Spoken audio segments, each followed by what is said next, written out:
நம்ம Shantha சில்க்ஸ்ல starting rupees 300 ல இருந்து கலெக்ஷன்ஸ் இருக்கு. பர்ச்சேசிங் அமௌண்ட் பொறுத்து கிஃப்ட்ஸும் இருக்கு. ஆகா ஷாப் லக்ஸூரியஸா இருக்கலாம், பட் நிறைய கலெக்ஷன்ஸ் பட்ஜெட்லயும் இருக்கு. வாங்க விசிட் பண்ணி பாருங்க. தாய்மானவன், இப்போ எதிர்க்கட்சி தலைவருக்கும் முதலமைச்சருக்கும் எதிர்க்கட்சி தலைவருக்கும் அமைச்சர்களுக்கும் இடையிலான அந்த வார்த்தை மோதலும் கூட, அதாவது மாறி மாறி கேள்வி பதிலாக போயிட்டு இருக்கு. அது என்னென்ன?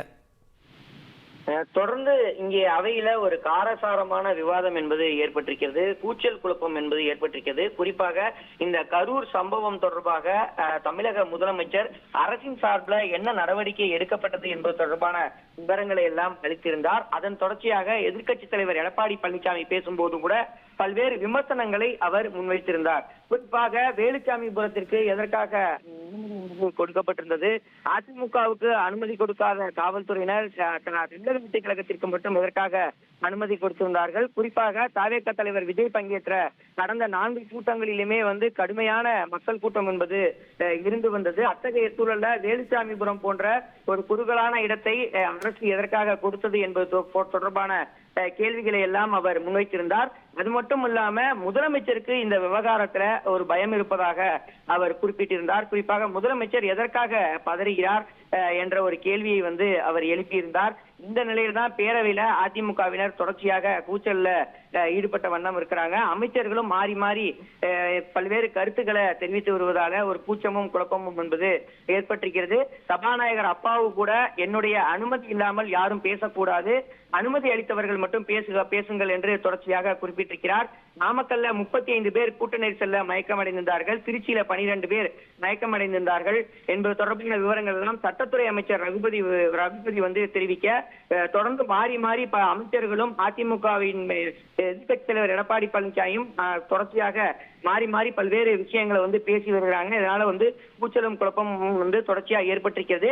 முதலமைச்சர் மு.க. ஸ்டாலின் நடுவில் பேசும்போது கூட கூட்டணிக்கு ஆள் சேர்ப்பதற்காக இது போன்று கருத்துக்களை எதிர்க்கட்சி தலைவர் எடப்பாடி பழனிசாமி பதிவிடுவதாகவும் சுட்டிக்காட்டியிருந்தார். அதன் தொடர்ச்சியாகத்தான் இந்த கூட்டத்துல பேரவையில இந்த மாறி மாறி இந்த கருத்து மோதல்கள் என்பது ஏற்பட்டிருக்கக்கூடிய காட்சிகளை நம்மால இங்கே பார்க்க முடிகிறது.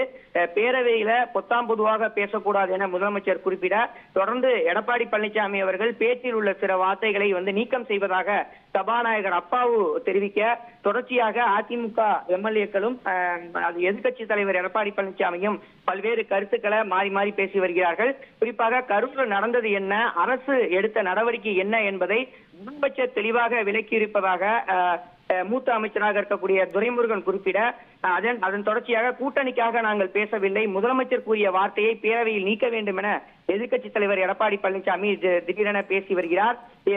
முதலமைச்சர் அவர்கள் கூட்டணிக்காக எதிர்க்கட்சி தலைவர் எடப்பாடி பழனிசாமி இந்த கரூர் விவகாரத்தை கையில் எடுத்திருப்பதாக அவர் குறிப்பிட, தற்போது பதில் தெரிவிக்கக்கூடிய வகையில் எதிர்க்கட்சி தலைவர் எடப்பாடி பழனிசாமி கூட்டணிக்காக நாங்கள் பேசவில்லை, முதலமைச்சர் கூறிய வார்த்தையை பேரவையில் இருந்து நீக்க வேண்டும் என தெரிவிக்க, தொடர்ந்து மீண்டும் இந்த சட்டப்பேரவையில மாறி மாறி கருத்து மோதல்கள் என்பது ஏற்பட்டிருக்கிறது. உயிர்பலி ஏற்பட்டிருக்கிறது. உயிர்பலி சம்பவம் குறித்து பேசுவதற்கு உரிமை என்பது இல்லையா என எதிர்க்கட்சி தலைவர் எடப்பாடி பழனிசாமி கேட்டிருக்கிறார். உடனடியாக முதலமைச்சர் குறுக்கிட்டு, உள்நோக்கத்துடன் என்று எதிர்க்கட்சி தலைவர் கூறியதும் இருக்கட்டும், கூட்டணிக்காகத்தான் என்று நான் கூறியதும் பேரவையில் குறிப்பில் இருக்கட்டும் என தற்போது முதலமைச்சர் குறிப்பிட்டிருக்கார். தொடர்ந்து நான் பேசிய கூட்டணி குறித்து என்பது அவை குறிப்பில் இருக்கட்டும் எனவும் முதலமைச்சர் தெரிவித்திருக்கிறார். தகுதி உள்ள இடத்தை மட்டுமே கொடுக்க வேண்டும் என்று நீதிமன்றம் கூறியதாக எதிர்க்கட்சி தலைவர் சுட்டிக்காட்ட, எதிர்க்கட்சி தலைவருடைய பல்வேறு கருத்துக்களுக்கு தொடர்ந்து முதலமைச்சர்களும் அமைச்சர்களும் மாறி மாறி பல்வேறு விளக்கங்களை தெரிவித்து வருகிறார்கள். குறிப்பாக நள்ளிரவுல பிரேத பரிசோதனை செய்தது ஏன் என்ற ஒரு கேள்வியை எடப்பாடி பழனிசாமி எழுப்பியிருக்கிறார். மயக்கம் அடைந்தவர்கள் ஆம்புலன்ஸ்ல வந்தது என அனைவரும் என மருத்துவமனையில் சேர்க்கப்பட்டிருந்தார்கள். 1 மணிக்கு உடல் கூறு ஆய்வு ஏன் செய்யப்பட்டது என்ற ஒரு கேள்வியும் அதிமுக பொதுச்செயலாளர் எடப்பாடி பழனிசாமி கேட்டிருக்கிறார். 39 பேருக்கும் 8 மணிக்குள்ளாக உடற்கூறு ஆய்வு ஏன் செய்யப்பட்டது? 2 டேபிள் மட்டுமே இருந்ததாக சொல்லப்படும். ஓகே, சட்டமன்றத்தில் எதிர்க்கட்சி அதிமுக தன்னுடைய கேள்விகளை, அடுக்கடுக்கான கேள்விகளை எதிர்க்கட்சி தலைவர் முன்வைக்கிறார். அதற்கு முதலமைச்சர், அமைச்சர்கள் பதில் கொடுத்துட்டு இருக்காங்க. குறிப்பாக கூட்டணிக்காக ஆள் சேர்க்கிறீங்களா அப்படின்னு முதலமைச்சர் கேட்டார்.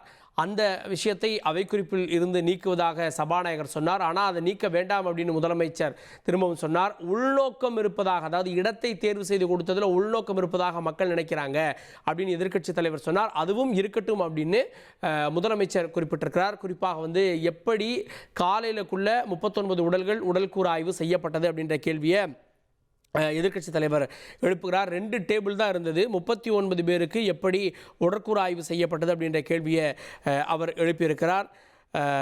அதே நேரத்தில் மருத்துவமனைக்கு ஒரு மணிக்கு உடல்கூறு ஆய்வு ஏன் செய்யப்பட்டது நள்ளிரவில் அப்படின்ற கேள்வியையும் அவர் எழுப்பியிருக்கிறார்.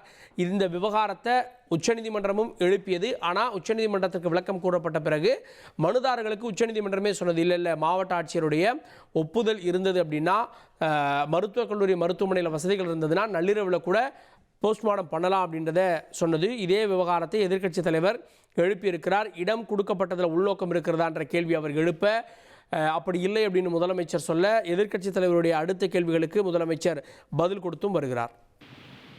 ஓகே, சட்டமன்றத்தில் எதிர்க்கட்சி அதிமுக தன்னுடைய கேள்விகளை, அடுக்கடுக்கான கேள்விகளை எதிர்க்கட்சி தலைவர் முன்வைக்கிறார். அதற்கு முதலமைச்சர், அமைச்சர்கள் பதில் கொடுத்துட்ருக்காங்க. குறிப்பாக கூட்டணிக்காக ஆள் சேர்க்குறீங்களா அப்படின்னு முதலமைச்சர் கேட்டார். அந்த விஷயத்தை அவை குறிப்பில் இருந்து நீக்குவதாக சபாநாயகர் சொன்னார். ஆனால் அதை நீக்க வேண்டாம் அப்படின்னு முதலமைச்சர் திரும்பவும் சொன்னார். உள்நோக்கம் இருப்பதாக, அதாவது இடத்தை தேர்வு செய்து கொடுத்ததில் உள்நோக்கம் இருப்பதாக மக்கள் நினைக்கிறாங்க அப்படின்னு எதிர்க்கட்சி தலைவர் சொன்னார். அதுவும் இருக்கட்டும் அப்படின்னு முதலமைச்சர் குறிப்பிட்டிருக்கிறார். குறிப்பாக எப்படி காலையிலக்குள்ள 39 உடல்கள் உடல்கூறு ஆய்வு செய்யப்பட்டது அப்படின்ற கேள்வியை எதிர்க்கட்சி தலைவர் எழுப்புகிறார். 2 டேபிள் தான் இருந்தது, 39 பேருக்கு எப்படி உடற்கூறு ஆய்வு செய்யப்பட்டது அப்படின்ற கேள்வியை அவர் எழுப்பியிருக்கிறார். நம்ம சாந்தா சில்க்ஸ்ல ஸ்டார்டிங் ₹300 இருந்து கலெக்ஷன்ஸ் இருக்கு. பர்ச்சேசிங் அமௌண்ட் பொறுத்து கிஃப்ட்ஸும் இருக்கு. ஆகா ஷாப் லக்ஸூரியஸா இருக்கலாம், பட் நிறைய கலெக்ஷன்ஸ் பட்ஜெட்லயும் இருக்கு. வாங்க விசிட் பண்ணி பாருங்க.